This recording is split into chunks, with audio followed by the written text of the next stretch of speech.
તો આગળ વાત કરીએ મહેસાણાની। અહીં દૂધસાગર ડેરી સામે વિરોધનો વંટોળ। પાટણના હારીજમાં પશુપાલક સંમેલનનું આયોજન થયું છે કે જ્યાં હારીજ, સમી અને શંખેશ્વર તાલુકાના પશુપાલકો આ સંમેલનમાં એકઠા થયા છે। નોંધનીય છે કે સંમેલનમાં દૂધસાગર ડેરી દ્વારા પશુપાલકોને દૂધના ભાવ અંગે રજૂઆતો કરવામાં આવશે અને સાથે અહીં સાગરદાણ ખાણમાં પણ મોટી માત્રામાં માટીનું ભેળસેળ કરી આપતા હોવાની ફરિયાદ થઈ રહી છે।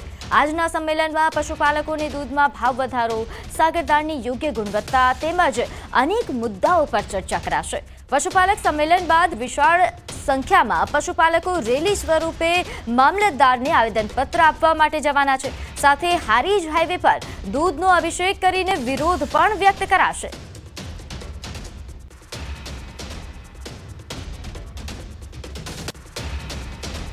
હારીજ ખાતે આજ રોજ પશુપાલકોનું સંમેલન યોજવા જઈ રહ્યું છે। દ્રશ્યો બતાવીશ। મહત્વની વાત છે કે સમી, હારીજ, શંખેશ્વર આ વિસ્તારમાં પશુપાલનનો વ્યવસાય કરતા પશુપાલકોનું આજે મહાસંમેલન હારીજ ખાતે યોજવા જઈ રહ્યું છે અને પશુપાલકોને સાગરદાન તેમજ દૂધના જે ભાવ છે તે વિવિધ મુદ્દાને લઈને આજે સંમેલન યોજાઈ રહ્યું છે। સમિતિના એક સભ્ય છે ભાઈ, આપનું નામ અને પરિચય। શિવરાજ દેસાઈ, પશુપાલન સમિતિ સમી, હારીજ અને શંખેશ્વર દૂધસાગર ડેરીના વહીવટના વિરોધની અંદર સમી, હારીજ અને શંખેશ્વરના 3 તાલુકાના પશુપાલકો સ્વયંભૂ અહીંયા જોડાયા છે। ખૂબ મોટી સંખ્યાની અંદર 5000થી પણ વધારે પશુપાલકો જોડાવાના છે। જેઓ અહીંથી જે દૂધસાગર ડેરીનો ભાવ વધારો મળ્યો છે, ભાવ વધારાના વિરોધની અંદર જે અમને પોસાતું નથી, આજના આધુનિક યુગનું ખર્ચાળ પશુપાલન અમારા માટે આ તાલુકા 3 તાલુકાનો મુખ્ય વ્યવસાય પશુપાલન અને ખેતી છે।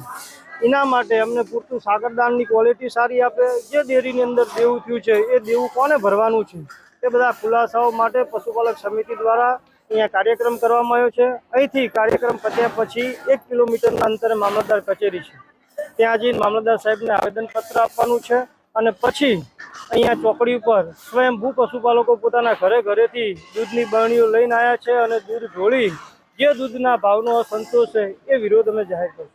માત્ર દૂધના ભાવનો કે અન્ય કોઈ બાબતને લઈને જે દૂધસાગર ડેરીના વહીવટ સામે જ અમારો રોષ છે। ખાલી દૂધનો ભાવ એટલું એવું છે નહીં, કારણ કે દૂધનો ભાવ તો મળતો જ નથી। એની સાથે સાથે આ લોકો અમારું સાગરદાણ પશુનો મુખ્ય આહાર છે, એની સાથે જે કરપ્શન થઈ રહ્યું છે, જે હમણાં 5000 મેટ્રિક ટન એક્સપાયર પાવડર, એના પૈસા કોણ ભરશે? પશુપાલકોના ઘણા બધા મુદ્દાઓ છે। હમણાં સંમેલન ચાલુ થશે, સંમેલન રાખ્યું છે, એની અંદર લોકો અમને સ્વયંભૂ બોલશે કે એમની શું પીડા અને વેદના છે। દૂધની વધારાની માંગ છે, બરાબર, તો અને અમને નુકસાન આલે ઘણું। આખા 10 દાડાનું 20 ટંક થાય, એમાં 8 ટંક નુકસાન કાઢે છે, 20 ટંક 12 ટંક આલે, તો હવે મંત્રી ચાનાથી ભોગવે? ગ્રાહકને આલવું છે એવી રીતે, તો આવી રીત છે। આ પ્રોબ્લેમ છે, અમારો જે સોલ્વ કરો।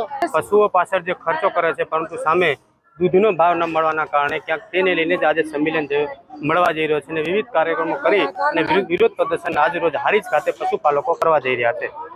અશરફ ખાન, ન્યૂઝ 18, પાટણ।